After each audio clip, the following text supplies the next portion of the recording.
mostly Asian women in the United States and how we confront those issues. The Black Lives Matter movement in the United States, the hashtag #MeToo movement that deals with gender-based discrimination. Just today, our Supreme Court in the United States will be considering whether to take up the issue of how you accommodate religious beliefs in the workplace. All of these are extremely passionate, important issues which the book deals with. As I mentioned, that highlights there's a lot of work to do in the United States, but as the book indicates and tries to address, it is something that needs to be addressed globally. Dr. Chauhan's book, I think, does an excellent job of trying to move not only India, not only the United States, but the world to a more just society. Dr. Martin Luther King had a favorite saying that the arc of the moral universe is long, but it tends towards justice. I think this book is kept up by Dr. Chauhan to move that arc further toward justice. I thank you all for the opportunity to speak and be among you. And congratulations on the book. Thank you. We are looking forward to your valuable insights in the near future also. Now, we have amongst us Mr. Urmilesh, the former Executive Director of the Raj Sabha TV, a political scientist, a demographer, and a legal expert as well. I would like to request Mr. Urmilesh to give his reflection on the book and the subject matter. Please.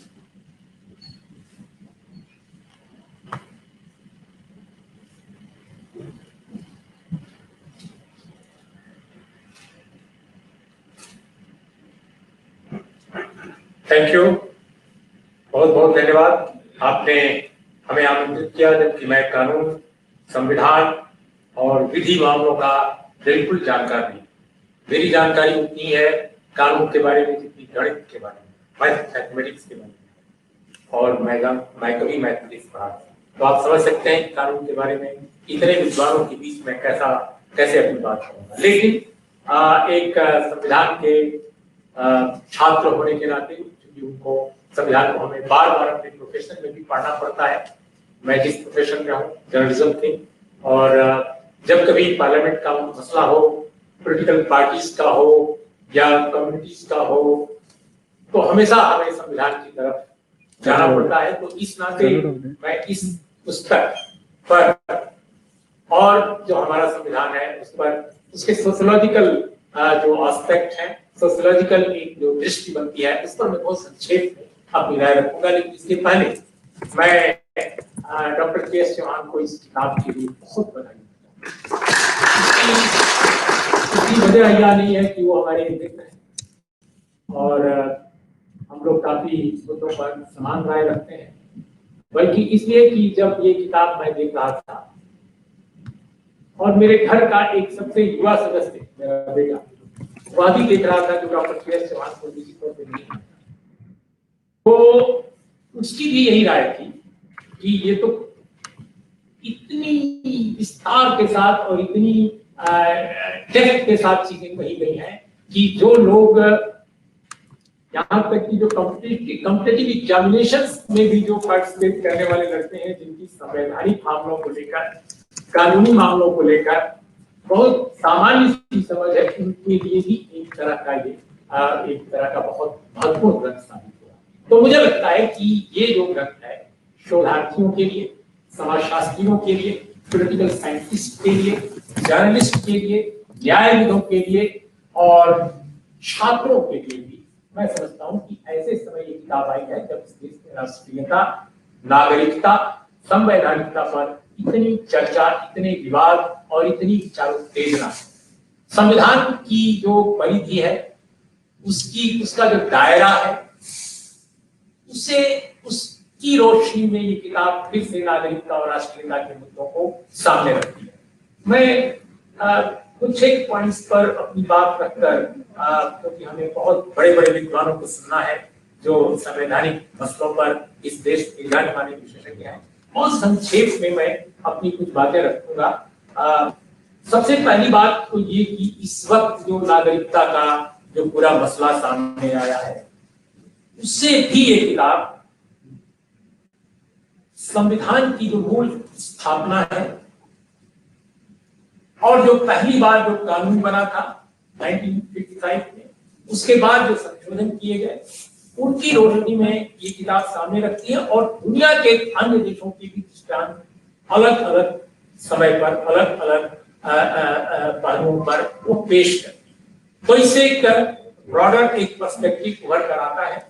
और दूसरी जो बात है कि हमारे संविधान निर्माताओं ने बिल्कुल साफ शब्दों में धर्म के साथ नागरिकता को नहीं जोड़ा था।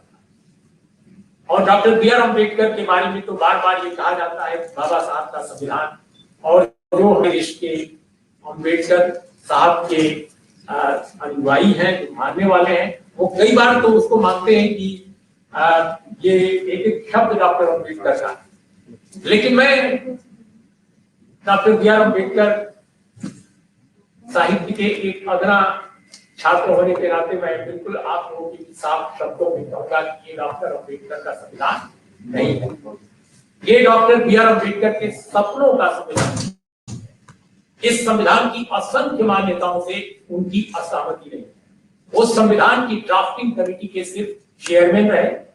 संविधान सभा में जो लोग थे वो कांग्रेस पार्टी उसको डोमिनेट करती थी, और कांग्रेस पार्टी में जमींदार, बड़े भूस्वामी, विलायत से पढ़े हुए बड़े लोग, जिसे कहते हैं कुलीन लोग कहते हैं लोग, और तमाम तरह के राजनेता, कानूनविद, बहुत बड़े बड़े विद्वान थे, इसमें कोई दो राय नहीं।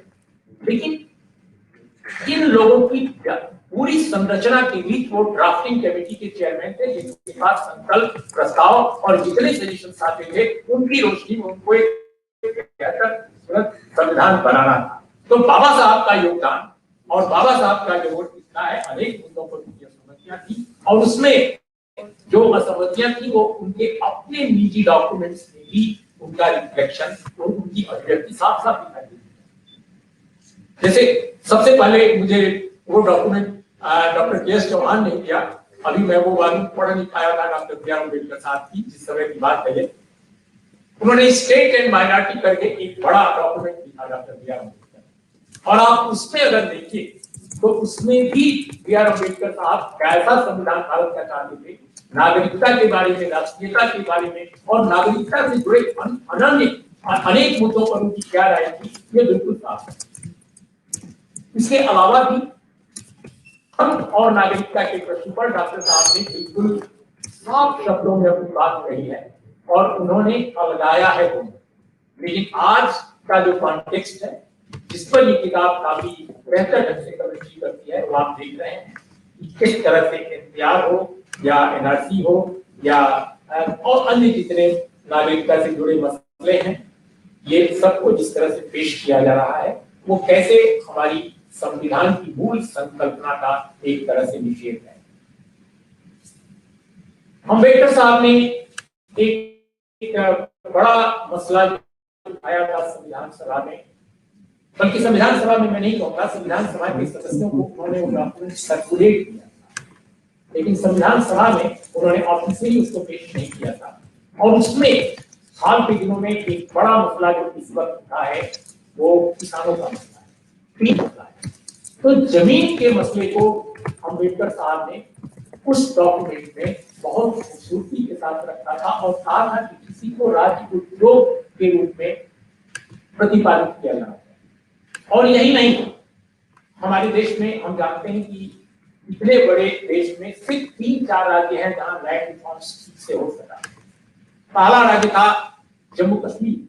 बहुत सारे लोग समझते हैं कि केरल और बंगाल में सबसे पहले लैंड रिफॉर्म्स हुआ, लेकिन सच बात यह है कि आजाद भारत में सबसे पहला जो लैंड रिफॉर्म्स हुआ वो जम्मू कश्मीर में हुआ, शेख मोहम्मद अब्दुल्ला के हुआ, और वो बहुत जबरदस्त ढंग से हुआ। और भारत की संविधान और जम्मू कश्मीर के संविधान की रोशनी में किया गया और उसे चैलेंज नहीं किया गया। तो डॉक्टर बी आर अम्बेडकर के अगर विचार को किसी के क्षेत्र में आप देखें तो वो उसके बिल्कुल अनुकूल है। और फिर केरल की सरकार ने जो किया, जिसके बाद डिसमिसल सरकार का हुआ था लैंड रिफॉर्म्स, और उसके बाद देवराजर्स ने कर्नाटक में एक हद तक किया, एक अपने तई, और बंगाल में बहुत बाद में हुआ, वो अलग कहानी है। लेकिन हमारा कहना है कि ये बहुत पहले बाबा साहब ने अपने उस डॉक्यूमेंट में जो कॉन्स्टिट्यूएंट असेंबली के मेंबरान के बीच में उन्होंने वितरित किया था, उन्होंने कहा था कि वो ऐसी भूमि व्यवस्था की परिकल्पना करते हैं जो जमीन पट्टे पर दी जाएगी लोगों को गांव में, और गांव के लोगों के बीच उसका वितरण इस प्रकार किया जाएगा कि न कोई भूस्वामी हो, न कोई बड़ा लैंडलॉर्ड हो, और न कोई भूमिहीन बचेगा। ये बाबा साहब के वाक्य हैं जिनको अंग्रेजी से तर्जुमा करके मैं अपने शब्दों में हिंदी में पेश कर रहा हूं।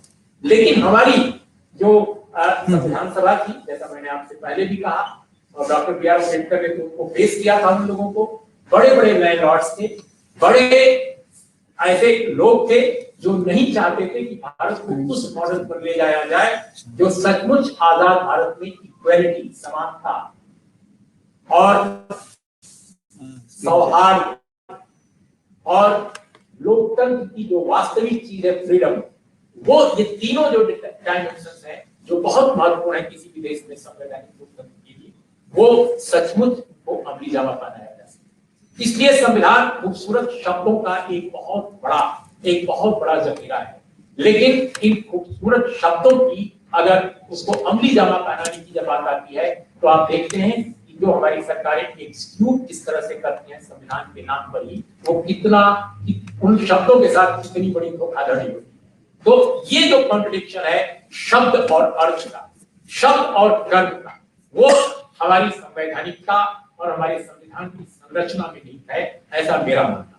और मैं समझता हूं कि डॉक्टर बी आर अम्बेडकर ने अपने कई उसको फाइट आउट करने की लगातार कोशिश की, लेकिन उस दौर में संविधान सभा की संरचना थी, उसमें एक और पहलू बहुत महत्वपूर्ण था कि अपने देश के वामपंथी जो उस समय फ्रीडम स्ट्रगल में बहुत एक्टिव थे, दुर्भाग्यवश उन्होंने संविधान सभा में अपनी नुमाइंदगी भी नहीं की, वरना हो सकता था कि डॉक्टर बी आर अम्बेडकर को एक बड़ा संबंध मिलता, एक समर्थन मिलता, खासकर गरीबों के प्रश्न पर, खासकर गरीबों के अधिकारों के प्रश्न पर, लेकिन उनका रिप्रेजेंटेशन नहीं था। कुछ एक लोग पेटी शाह या इस तरह के लोग थे जिन्होंने अपने समाजवादी या यूं कहा जाए कि एक जनपक्षी जो विचार थे, जैसे आर्टिकल 39 को लेकर जिस तरह संविधान सभा में बहस हुई, आर्टिकल 39 जो आज कितनी रिलेवेंट वो आर्टिकल है, जबकि देश की सड़कें, समुद्री मार्ग, स्टेशन, रेलवे प्लेटफॉर्म, पता नहीं हावड़ा का पुल कोई बेच देगा, तो सब कुछ भेजा जा रहा है। और 2.5 लाख करोड़ के लिए अभी न जाने कितनी सारी चीजों की बोली लगी है, और ये सब संविधान के नाम पर हो रहा है। माना ये जा रहा है कि संविधान इजाजत देता है, लेकिन अगर आर्टिकल 39 का बी, सेक्शन बी अगर आप देखें, वो साफ ये कहता है कि जितने रिसोर्सेज हमारे हैं हमारे मुल्क के, और वो दरअसल हमारे देश की आवाम के हैं, जनता के। मैं एग्जैक्ट लाइन नहीं संविधान की पढ़ पा रहा हूं क्योंकि मुझे एक लाइन नहीं याद है, लेकिन इसका जो भाव है आर्टिकल 39 बी का, वो ये है कि जो जितने रिसोर्सेज हैं उनका उपयोग भारत की आवाम के हक में होना चाहिए। राज्य जो है इसका ख्याल, और राज्य को लेकिन था कि उसको इस प्रकार प्रतिपादित किया जाना चाहिए उस आर्टिकल को कि वाकई राज्य जो है वो कंट्रोल करे और भविष्य में आने वाली कोई सरकार मैनिपुलेट न कर सके। ये उन्होंने संविधान सभा में बात रखी, लेकिन उसे अमली जामा नहीं पहनाया जा सका। नतीजतन आज हालत यह है कि इस देश की कोई भी संपदा बेची जा रही है, एकदम ऑन डाउन पे बेची जा रही है। ऐसा लगता है कि ये जो है किसी की संपत्ति थी और एक हाथ से उठाकर दूसरे हाथ में दिया जा रहा है। तो मुझे लगता है कि हमारे देश का जो संविधान है उसकी जो समस्याएं हैं, उसकी जो सीमाएं हैं, वह भी आज उजागर हो रही हैं कि कोई भी सरकार अंतिम मेजॉरिटी के बल पर अगर चाहे तो संविधान की जो मूल भावना है उसका कैसे उसको नजरअंदाज कर सकती है। संविधान सभा की जो डेलिब्रेशंस हैं जो उसका जो मूल तत्व है उसको वाकई उसको अलग रख सकती है और जो चाहे वो कर सकती है। तो ऐसे दौर में मैं समझता हूँ कि ये जो किताब आई है, जब अपने देश में नागरिकता के कानून को लेकर इतनी बड़ी बहस है, जब अपने देश में किसी कानूनों को लेकर इतनी बहस है, ये किताब मैं समझता हूँ कि विद्यार्थियों के लिए, व्याख्याकारों के लिए, पत्रकारों के लिए, न्यायविदों के लिए एक रोशनी देती है। और मैं फिर डॉक्टर चौहान को बधाई देता हूँ और प्रकाशक जो उनके हैं उनको भी बधाई देता हूँ जो इस मौके पर इतनी रिलेवेंट किताब उन्होंने लाई है। नमस्कार, आदाब, सत श्री अकाल।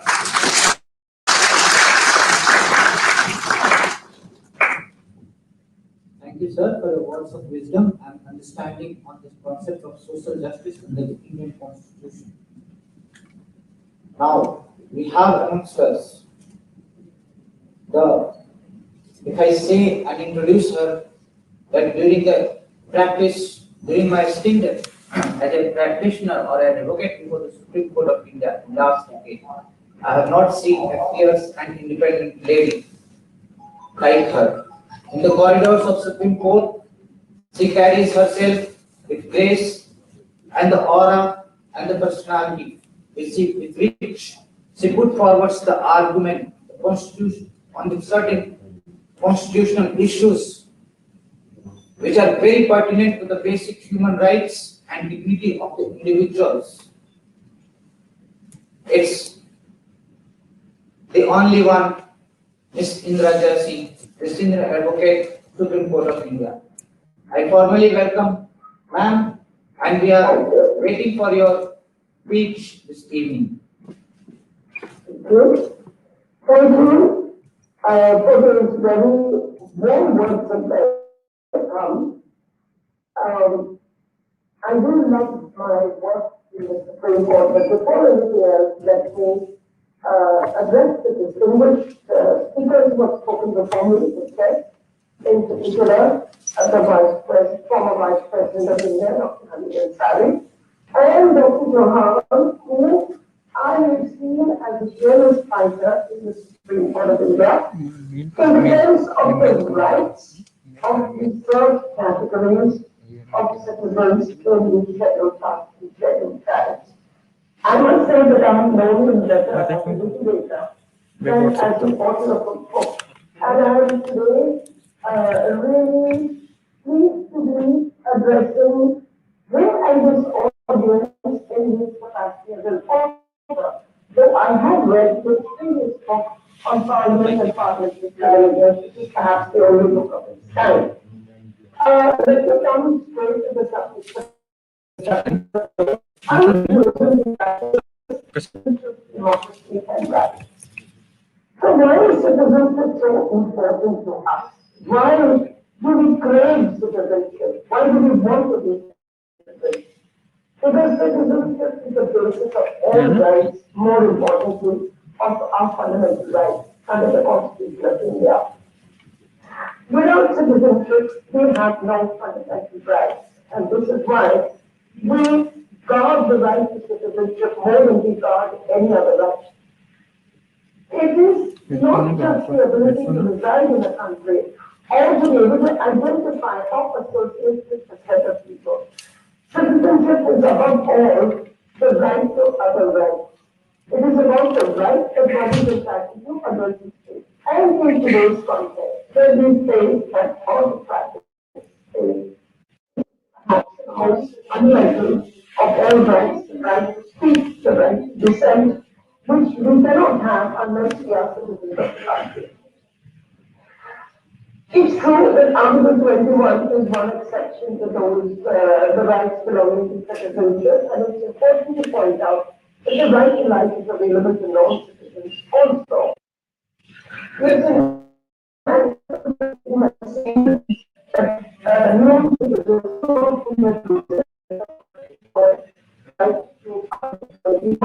as we can see in the case of the rural refugees who are in danger of being deported from this country without due process of law. All the protections that the Constitution has to offer.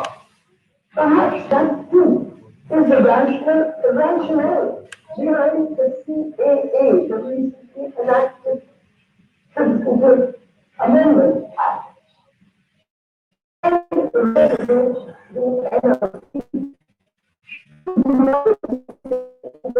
People, the right to citizenship and to empower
It can still be acquired by birth, though after the year 2004, it can be acquired by birth only if one of our parents is an Indian citizen. And therein lies the radical mischief of that 2004 amendment, that it denies citizenship on the basis of birth on the soil of India, except upon fulfilling the known as the Dreamers Persons Act, which will give citizenship to those undocumented migrants whose parents have migrated to the United States of America for the purposes of work. The contrast between that law and our CAA, coupled with the NPA process, could not be stronger, and I suggest that we should learn from developments all over the world, as Dr. Chauhan has tried to do in his book by referring to international conventions on the subject to which we are part. I'd like to say a few words about the NPR process. Apart from anything else, it reverses the burden of proof on an undocumented person to prove that they are citizens.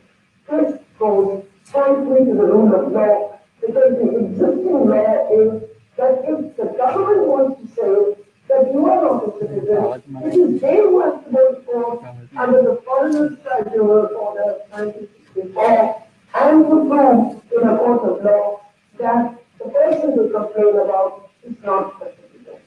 We need to safeguard against this gradual erosion of the principle of innocence until proved guilty, and also the principles of burden of proof, which always lie upon a state which says that you and I are not.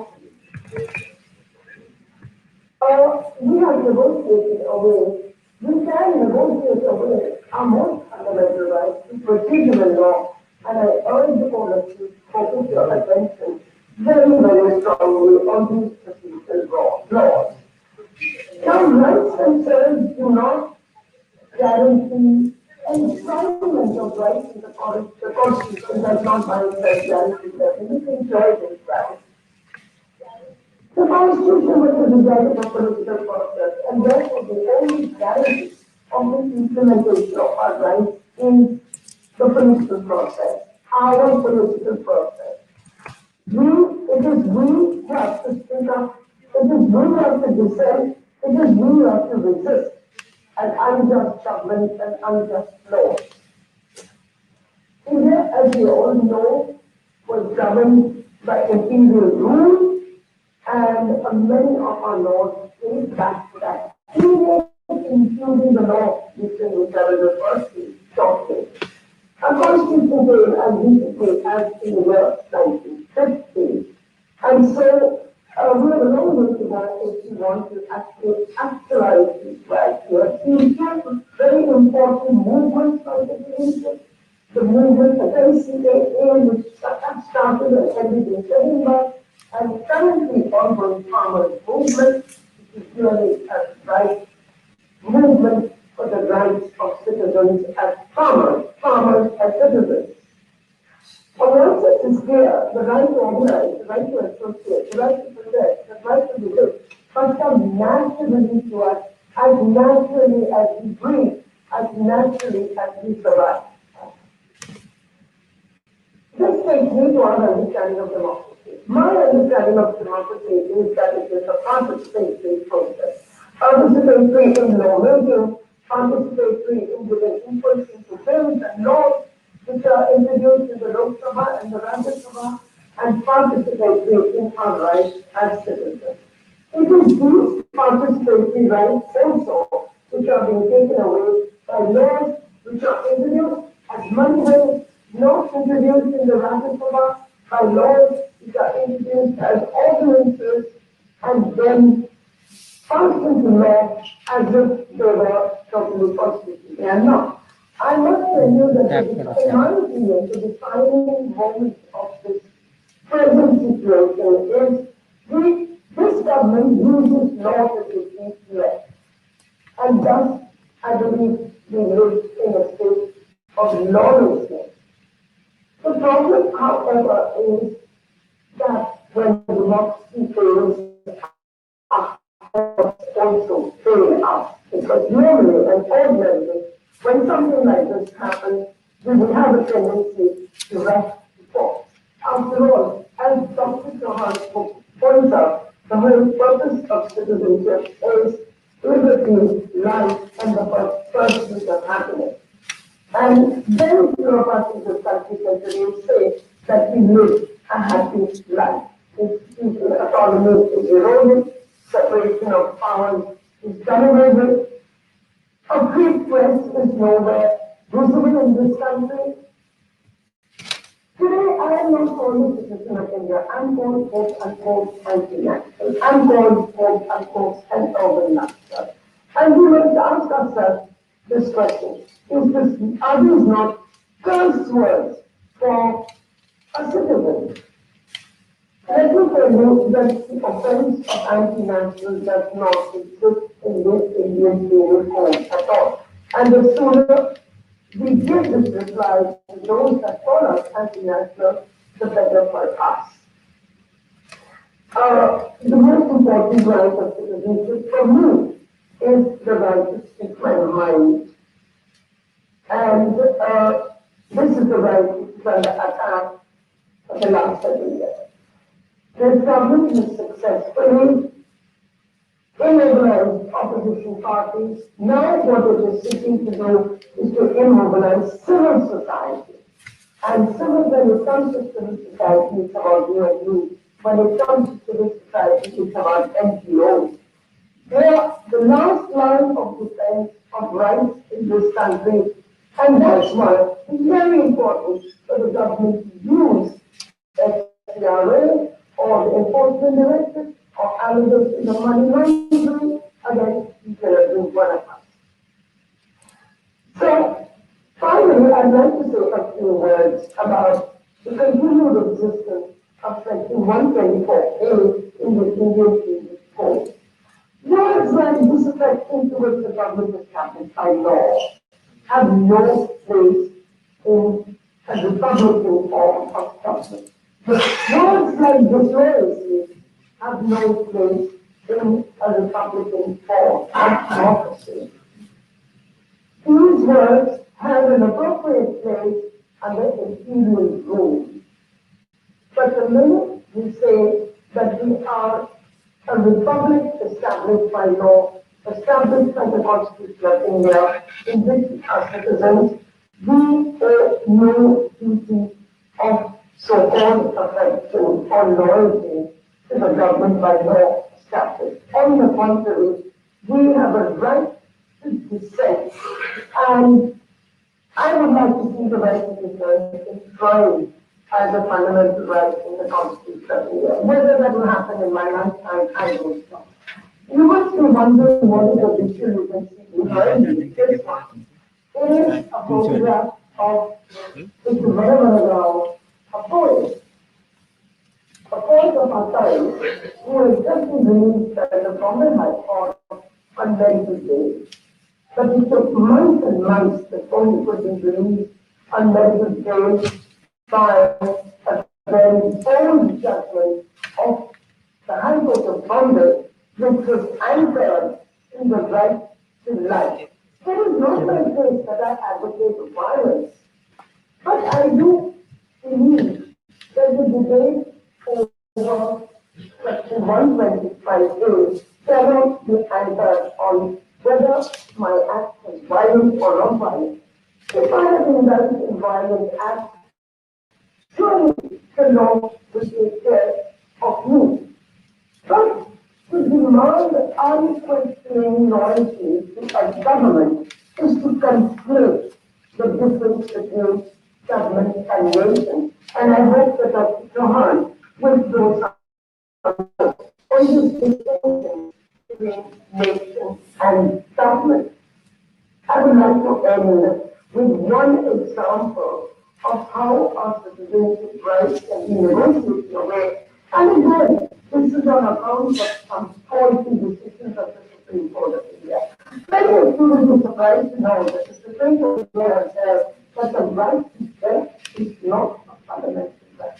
Well, if the right to vote is not a fundamental right, how can we call ourselves a republic? Let's ask ourselves that question. How can we call ourselves citizens?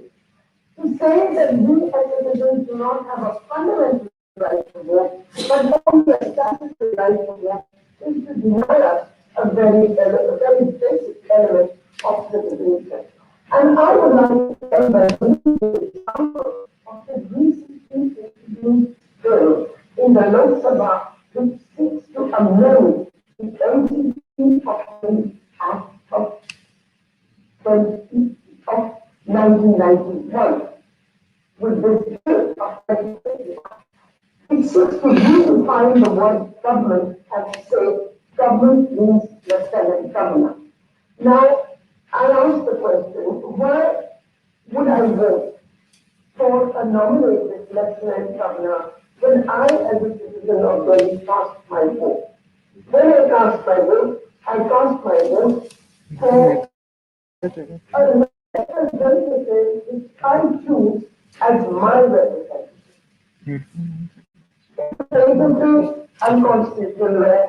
And as I said earlier, we have mastered the art of defeating law by law. All we need to do is change the goalposts.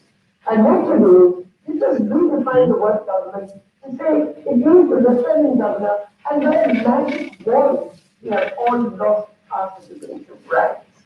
This is just about all that I have to say to you. I have just to say that I will reserve my right to dissent against unjust laws as my primary right of citizenship.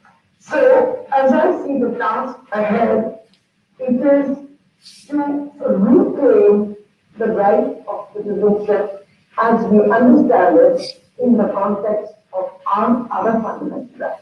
I'd like to congratulate Dr. Chauhan on this massive piece of work that he has produced. I cannot stop without saying that Dr. Chauhan is the champion of the SCAS community in this country.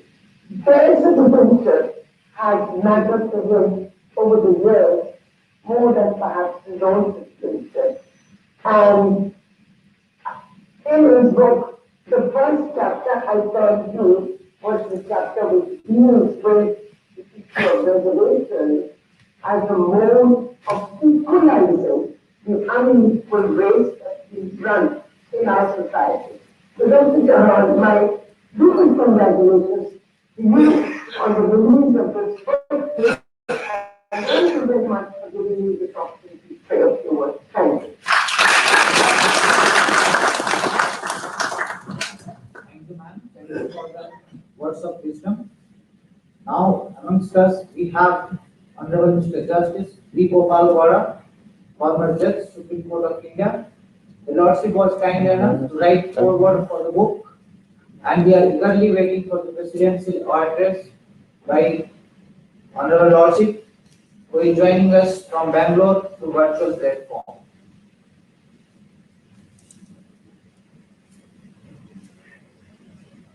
Honorable PM Amit Ansari, statesman of the country, taught Honorable by President of India, and he has spoken to the book. Mrs. Sudra Jaising, the senior advocate, just now, he has addressed the gathering. Professor Dr. Ranbir Singh, former Vice-Chancellor of National School University, Delhi. Dr. K. Chauhan, the author of the book. Mr. Vinay Ahuja, Managing Director of the MLA. Ravi Prakash, who is the rapporteur.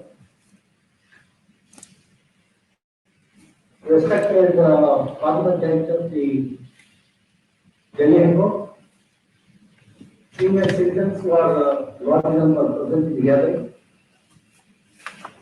Mr. Urumilesh, the former executive editor of Rajya Sabha TV, my dear friends, advocate friends, ladies and gentlemen, it is a great honor and privilege for me to preside over a function where the highest dignity of this country, the great knowledge, statesman of this great country, who has launched well-written book by my friend Dr. K. Chauhan, who is the champion of the long order of this great country. I have listened to the illuminating by number of speakers, including the professor, who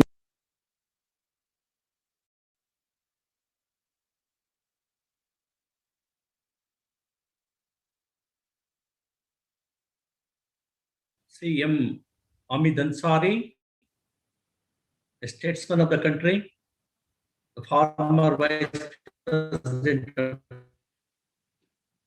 India, and he has spoken about the book.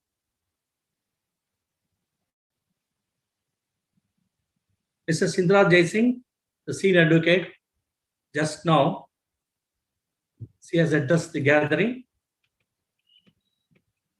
Professor Dr. Ranbir Singh, former Vice Chancellor of National School University, Delhi. Dr. K.S. Chauhan, the author of the book. Mr. Vinay Ahuja, Managing Director of the MLH. Ravi Prakash, who is the rapporteur.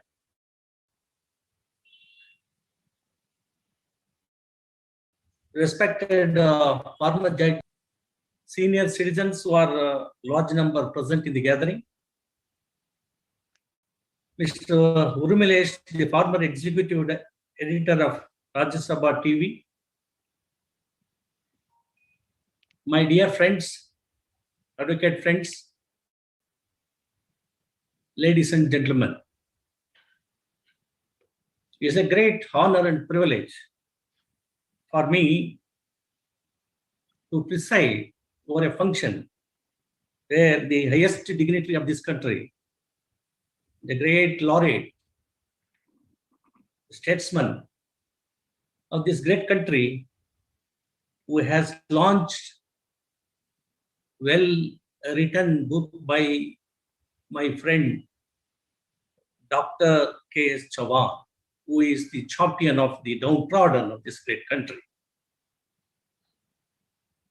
I have listened to the illuminating speeches by a number of speakers, including the professor, Mr. DNNS Yadav from Lucknow. Each one of the speakers spoken about the contents of the book, the relevancy of the book at this juncture, where the countrymen of this country have been facing the great crisis, where the violation of rule of law is at stake. Therefore, on behalf of the countrymen, on behalf of the cream of the intellectual, the juries, law students, the beneficiaries, the farmers, the women, the lawyers community, I must congratulate Dr. K.S. Chauhan on the magnanimity of his effort in authorizing this seminal work on citizenship, rights, and constitutional limitations. His effort is particularly timely and imminent in the current context, where the people are facing the problem, the enormous problem of citizenship rights. And the fundamentals of citizenship are facing the test of fire in democracies around the world, and the Indian Republic is no exception. Citizenship is a fundamental building block of a nation state. In fact, it is the quintessential DNA that powers life and vitality of a democracy. Impairment of citizenship rights renders a democracy dysfunctional and malignant. The interplay of status, rights, and identity determine the efficacy of citizenship in a nation. At the fundamental level, citizenship is broadly understood as equal membership of a political community christened as a state. It confers a certain typology of rights, entitlements, obligations, benefits, a sense of identity and belongingness in given socio-political canvas across the globe. Constitutionally speaking, citizenship has a constitutional value, had an abusive, indecorous, a historical study of citizenship from the neoliberal lens on the touchstone of modern principles of constitutionalism and globally cherished basic human rights would reveal the squalid tale of racial abuse. Constitutions around the world today have recognized citizenship is very, very important as a core constitutional good after the revolutions brought about by scores of people who had the courage of conviction to fight the good fight. The Indian context is no exception. The words of the architect of Constitution of India, Republic India, Dr. Ambedkar, Dr. B.R. Ambedkar, in the Constituent Assembly, debates on the issue are testimony to the Herculean nature of the task of the formulating citizenship provisions in the Constitution of India to ensure fairness, inclusivity, and equality, particularly in view of the sophistication and inherent sensitivities of the socio-political base fabric of the Indian Republic, particularly at the dawn of our independence. Dr. Ambedkar observed, I quote, except one other article in the draft constitution, I don't think that any other article has given the drafting committee such a headache as this particular article. I do not know how many drafts were prepared and how many were destroyed as being inadequate to cover all the cases which it was thought necessary and desirable to cover, unquote. It is significant to remind since how the founding fathers of the Constitution rejected the idea of granting citizenship on the basis of religion. This is what has been done under the Citizenship Amendment Act of 2019. In this regard, the entire the students had gone on the struggle over a period of months together, including the women of this country. Heated debates ensued between the members of the Constituent Assembly on the determinants of the Indian citizenship and who will be deemed Indian at the fundamental level. Sri P.S. Deshmukh, a Constituent Assembly member, had proposed an amendment to the draft citizenship provision to give all Hindus and Sikhs citizenship and participated the secularism challenge from other members as, in his opinion, the Constituent Assembly was going too far in his business of secularity. In his speech, he had said, I quote, does it mean that we must wipe out our own people, that we must wipe them out in order to prove our secularity, that we must wipe out Hindus and Sikhs under the name of secularity, that we must undermine everything that is sacred and dear to the Indians to prove that we are secular, unquote. Sri Shubhan Lal Saxena, yet another distinguished member of the Constituent Assembly, joined in with his support and said, Hindus and Sikhs have no other home but India. The phrase secular should not frighten us in saying what is a fact, reality must be faced, unquote. Pandit Jawaharlal Nehru, the first Prime Minister of this great country, said to have interjected in observing that the adoption of a secular approach in respect of citizenship was no generosity, but just something which every country does accept. A very few misguided and backward countries, unquote. Alladi Krishnaswamy Iyer resonated with Nehru's sentiment and said that in the grant of citizenship, we make a distinction between people and have chosen another country as their home and those who want to retain their connection with this country, but we cannot do so on any racial or religious grounds. This is the law of the constitutional bench judgment way back in the year 1994 in Bommai versus Union of India, where the Supreme Court has laid down the law. No law can be enacted by the parliament or the state legislature which on the basis of the religion. So therefore, the Citizenship Amendment Act on the basis of the religion,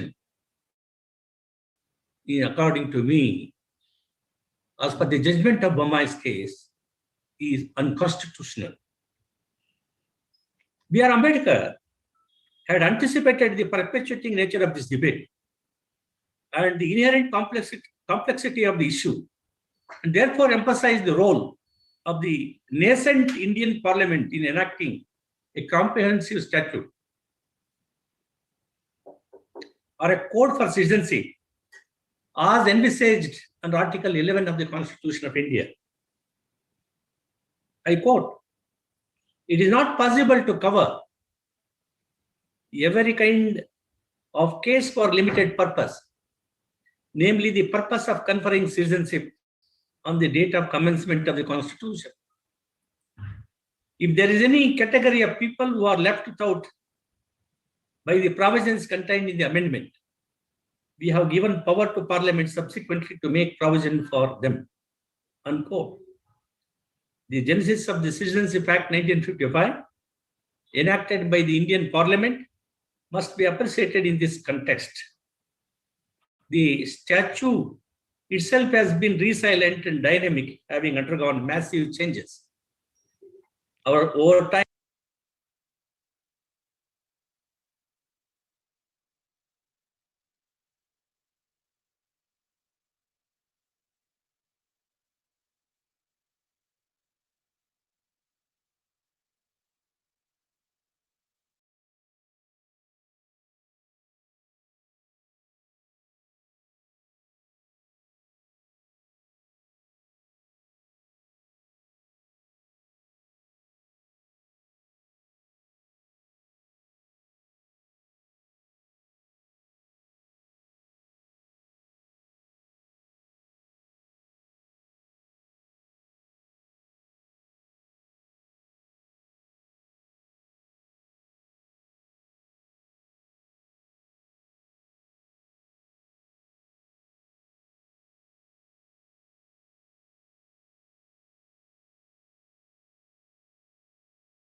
the tremendous work done by Dr. K. Chauhan is a great contribution to the citizens of this country. We must salute Dr. K. Chauhan. He not long did this kind of work,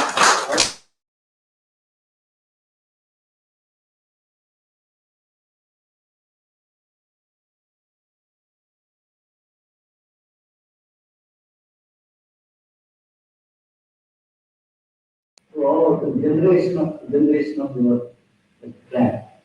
So, with this top of mind, I would like to conclude. Before I conclude, I must appreciate the zeal, the enthusiasm, the fighting spirit of the Senior Council Indra Desi. Every word which she has spoken from bottom of her heart, and the reality is ongoing realities in this country. I wanted to say at this juncture, from the judgment of the constitutional bench judgment, way back in 1980, in Mineral case, Supreme Court has made observation that judges are the custodian angels of the ongoing realities of the society. So therefore, whether the farmers are affected, the women are affected, the oppressed class are affected, large number of, irrespective of the religion, either in Assam or in northeastern states, or any part of the country, the people are required to prove their citizenship.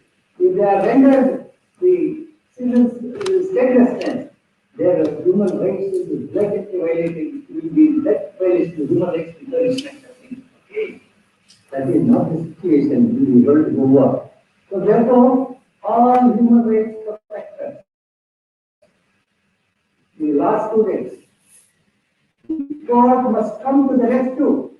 The hundreds of cases are pending before the apex court, which is the independent judiciary, vibrant judiciary in the entire world. I request this matter must be taken up and disposed of as expeditiously as possible, because it touches every person of this country whose rights are required to be decided. I must express my sincere gratitude to Dr. K. Chauhan, the professors who are present here, Amit Ansari, the great statesman, in his presence, this book is launched. I was given opportunity to preside over this very, very, very important function in Delhi. I could not able to travel to Delhi. From virtually, I am speaking. I am seeing you from the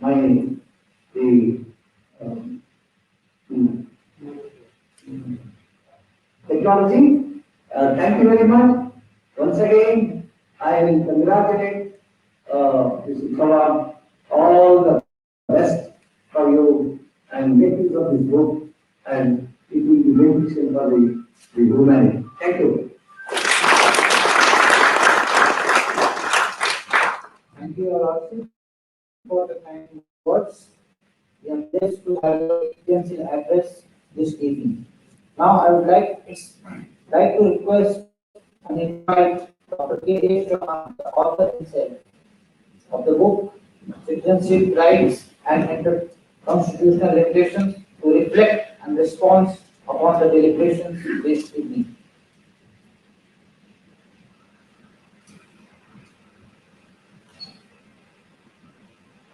Friends, first of all, I'm thankful to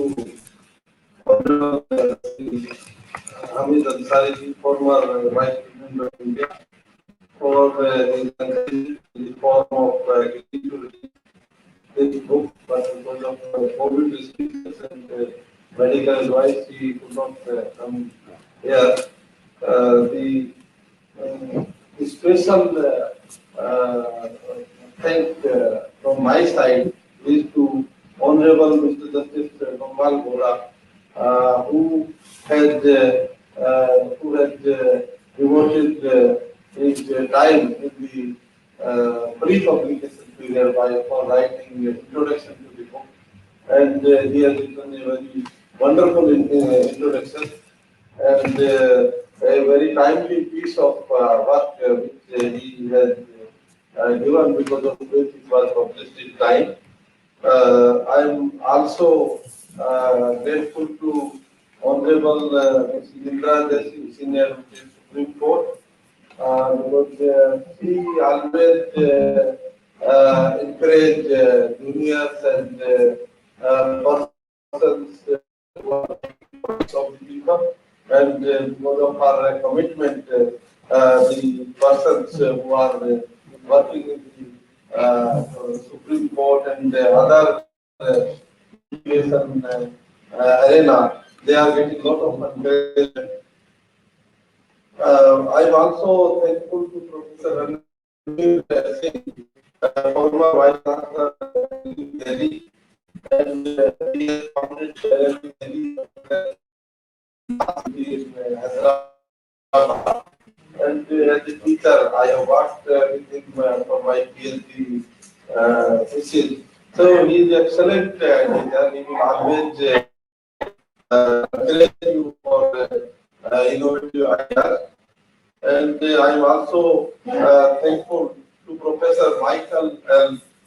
Foreman, Director Civil Rights, Appellate Clinical Professor of Law, Penn State Law, the Pennsylvania State University, USA, for his encouragement, and I feel indebted to him for sparing his valuable time.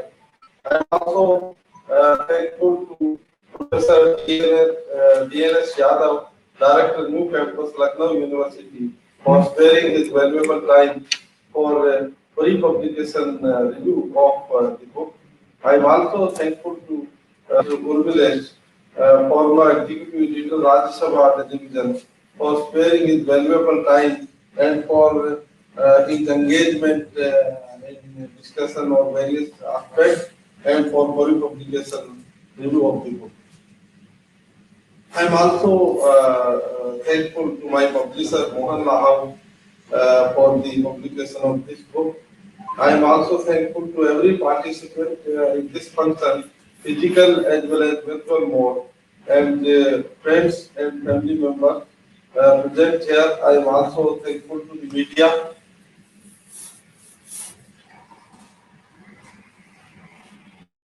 The time of restriction of COVID-19, which has been declared by the World Health Organization as a pandemic, and it has resulted here in the minds of every person, particularly all the persons who are living in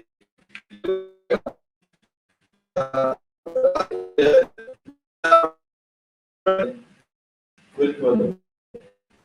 Every person and fear in prevalent in every person's mind, and the media and the medical practitioners, I feel, are not guiding the society in a proper way. So the fear psychosis which our people throughout India and from globe are having because of this COVID, I don't think that much fear should be there with the people, because the disease, it is there. It is not that serious that you would have this type of restriction and all those things. The present title, Citizenship Rights and Constitutional Limitations, is dealing with the current social legal problem being faced by the society. I have decided to write this book because of certain reasons. Because I have seen people who are working in the society, they are suffering because of their social and political reasons.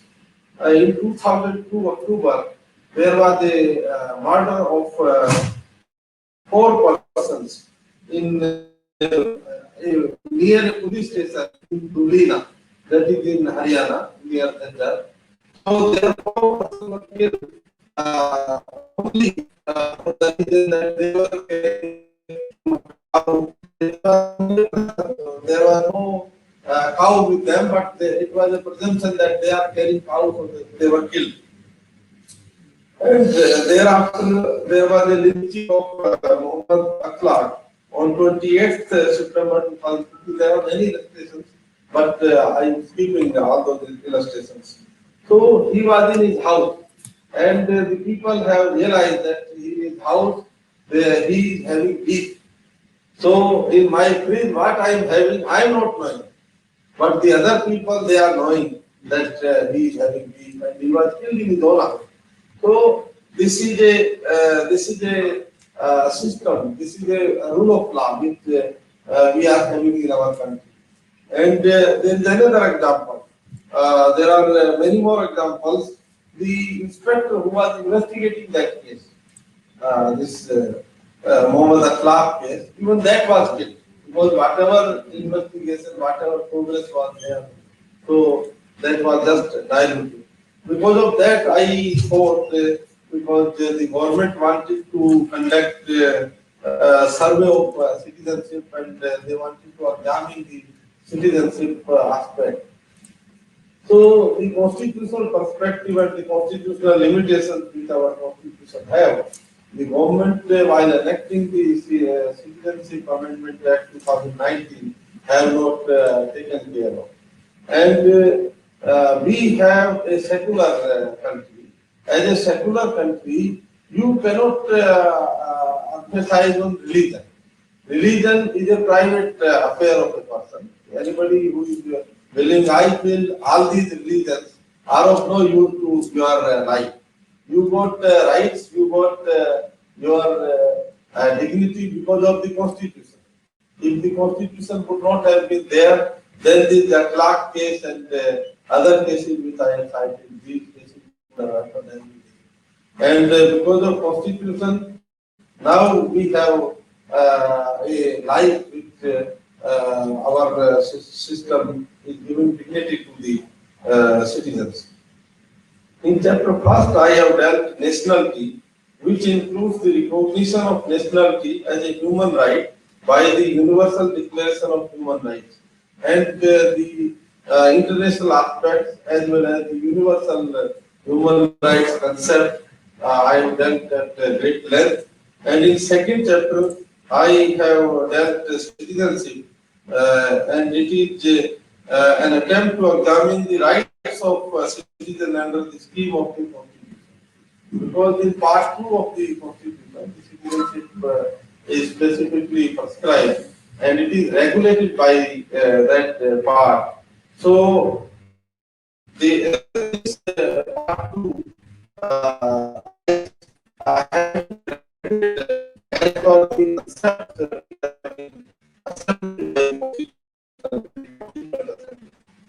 in our system for everything, like if you are identified, I am coming to the third chapter, Citizenship Act 1955.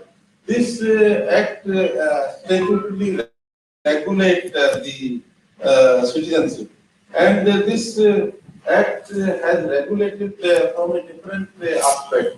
And at the time of enactment of the adoption of our constitution, even at that time, the Assam areas, the citizenship issue was debated in the Constituent Assembly. And so this is a new thing, because you know the day when the Constitution was enacted, at that time also, what we are debating today is debated at that time. But the problem is that Assam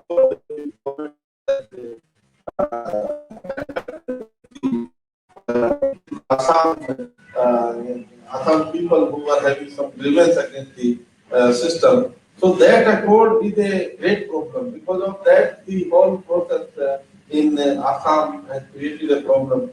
Our constitution says we can settle anywhere, we can reside anywhere. There is no limitation. Suppose I am a person from Rajasthan.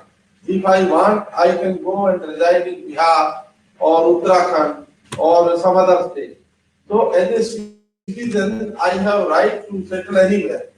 But these provisions which are restricting, they violate the constitutional spirit of under the scheme of the constitutional spirit. The National Register of Indian Citizens, which is called NRC, and National Population Register, which is called NPR, are two. This NRC is a unique type of system which will want to prove how long you are residing there, what is your information, how you will prove that. Because the poor people in this country are not having land. They do not have any document to prove his identity. Like 10 years, 20 years, a person or his family is residing at X place. After 20 years, they go to Y place. So there is no connection between X place and Y place. And so in that process, the person who is residing has no documentary evidence to prove that he was residing at X place or Y very serious aspect which we have to examine. And if we examine it from that angle, it will be a habit to be because for them they don't have then they can exclude it from the arena of citizenship. So this NRC and NPRI have examined from great detail, and this by doing citizenship amendment 19, we have a secular India. Suppose there was no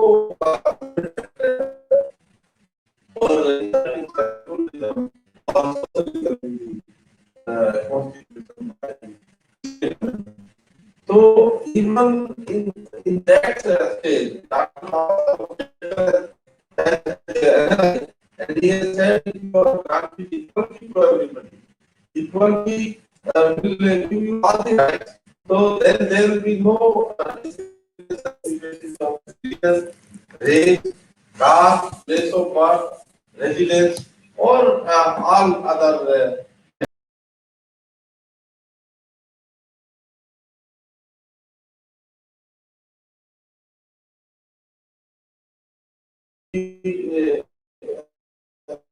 our government wants to conduct. I personally feel they have to first read the scheme of the constitution, then they should go for it, because the poor people, they are being targeted for without any reason. Then we have chapter 4, which deal with human rights and fundamental freedom. Universally, what are the human rights of the people or citizens or non-citizens? And what are the fundamental freedoms? As for the international or universal context, I have done in chapter 4. In chapter 5, I have devoted rights and constitutional limitations. The rights which we are having, it may be equality, liberty, fraternity, and justice. These rights and incidental right is secularism. Because if you are having equality right, then the religion has no place. So whether it is a secular country or it is not a secular country, if equality is there, then you cannot consider anyone's religion as a factor to determine his rights. So these rights have been examined at great length, because I am very critical of the Supreme Court judgments on many aspects, like the Supreme Court has decided that there should be no reservation in community. Whereas if you go to developed countries, they have reservation information. And the parliament has enacted 4 amendments. And despite those 4 amendments, the benefit of those amendments is not extended to the citizens for their benefit. These amendments have been enacted. So I am of the view that constitutionally Supreme Court is incorrect to say that there should be no reservation in promotion for the other backward classes, because it is a facet of equality, and if equality has to be maintained or improved, it is possible only by giving them advancement in the higher positions. And if you are not giving them advancement in the higher position, if you go internationally, everywhere these facilities are there, these benefits are there, these rights are there. So those rights should be available here. I have also examined from great detail the social discrimination, untouchability, and other aspects. I have examined that a president of a country is not allowed to a temple.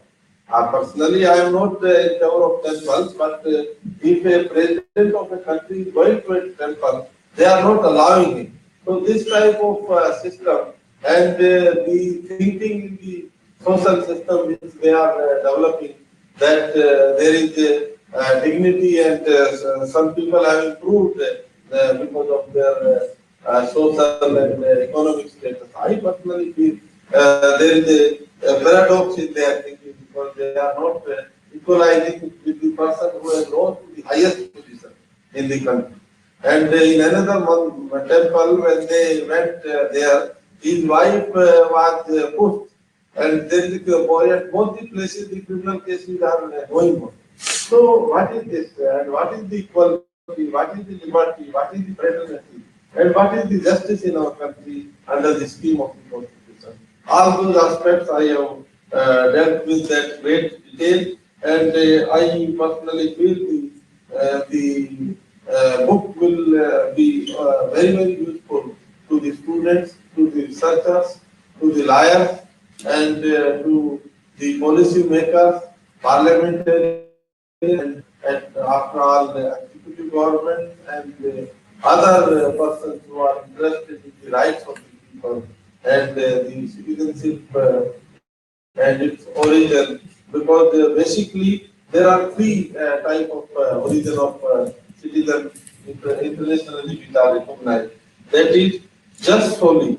So you are getting rights by way of this principle. Secondly, this is by your birth. Second is by your just sanguineous principle. It is by your blood. You are getting it kinship method. And then third is just matrimony. Because by way of marriage also, you get all these aspects I have examined from different perspectives and great detail. Secondly, I have also examined from great detail is constitutional morality in our country. Dr. Babasaheb Ambedkar has stated that the constitutional morality is not a natural sentiment. It has been cultivated.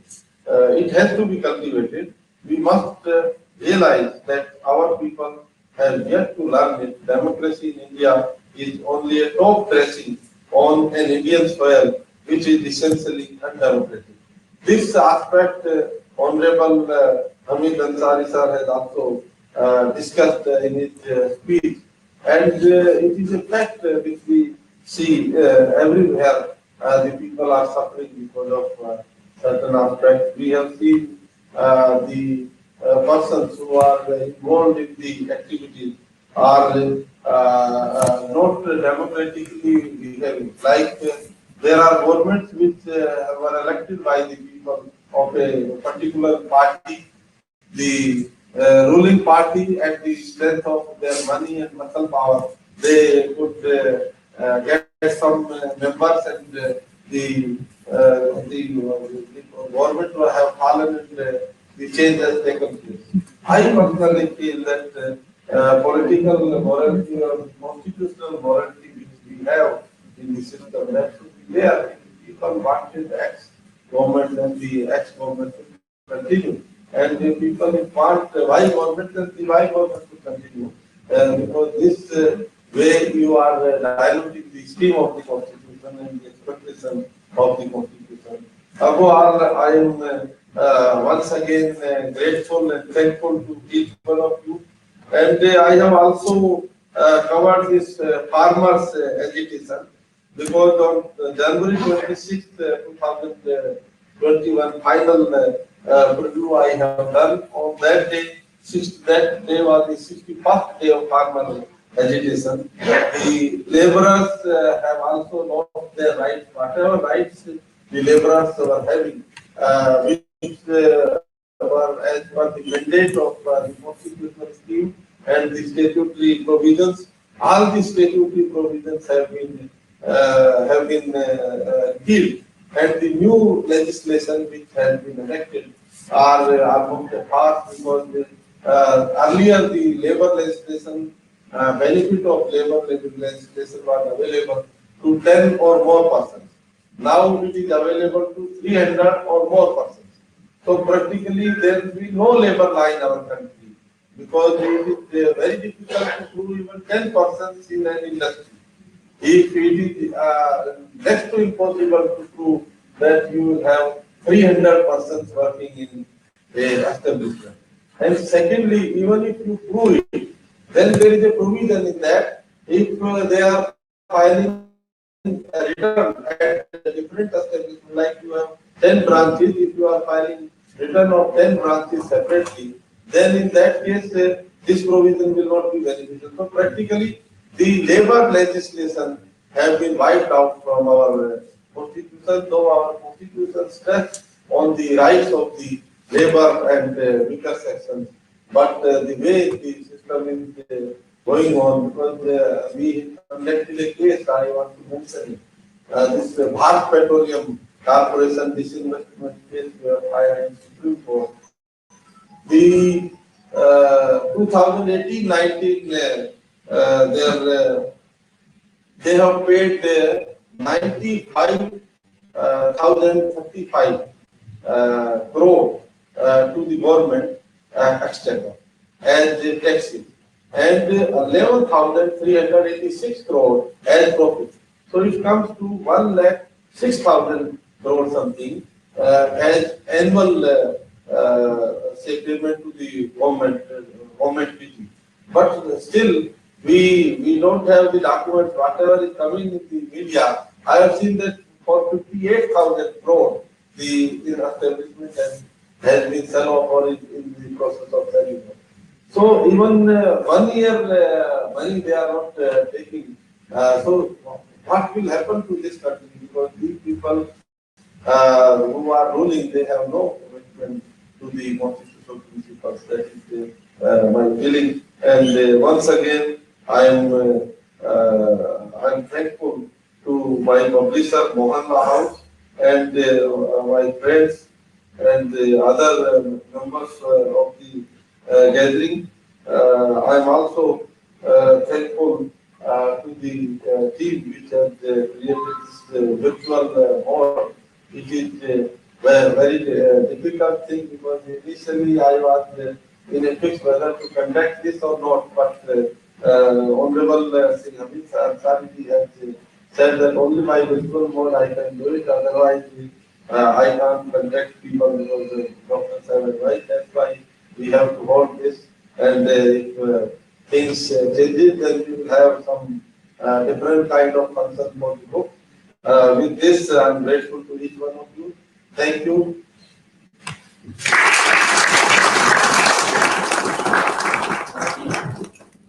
Thank you, sir. Now, it's my privilege to invite Mr. Abhishek Chauhan, a budding lawyer and the constitutional scholar from the Training State University, United States of America, to propose vote of thanks for this evening. Good evening to everyone in India and good morning to everyone who is listening in America. And greetings from Mohan House. It is my honor and privilege to propose vote of thanks to the learned dignitaries present physically and virtually through the electronic mode. First and foremost, I would like to express my sincere gratitude to Shri Ahmed Ansari, former Vice President, for his insightful address and the review of the book, which is titled as Citizenship, Rights and Constitutional Limitations. We are humbled and blessed for your presence, sir. It is my honor to thank Professor Jayendra Yadav, Mr. Ravi Prakash Advocate, for the remarkable work and I am extremely grateful to you, sir, for your presence and work of everything. It is not to forget the immense contribution of my words and look forward to your continued presence. The remarkable speech and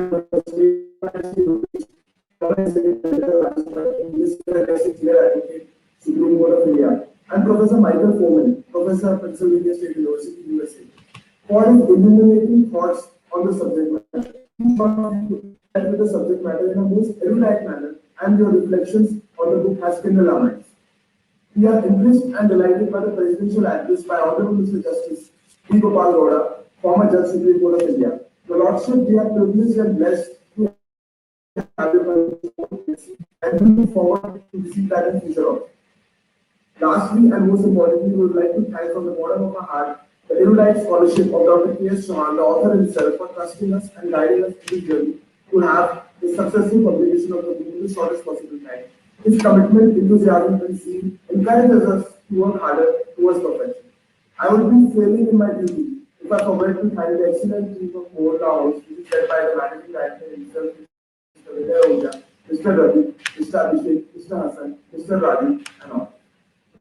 Also, whole thankful, we are for the wonderful audience which is present physically and joining virtually for the show. I and one and all with this very closer to this program, despite all limitations and restrictions. Thank you so much.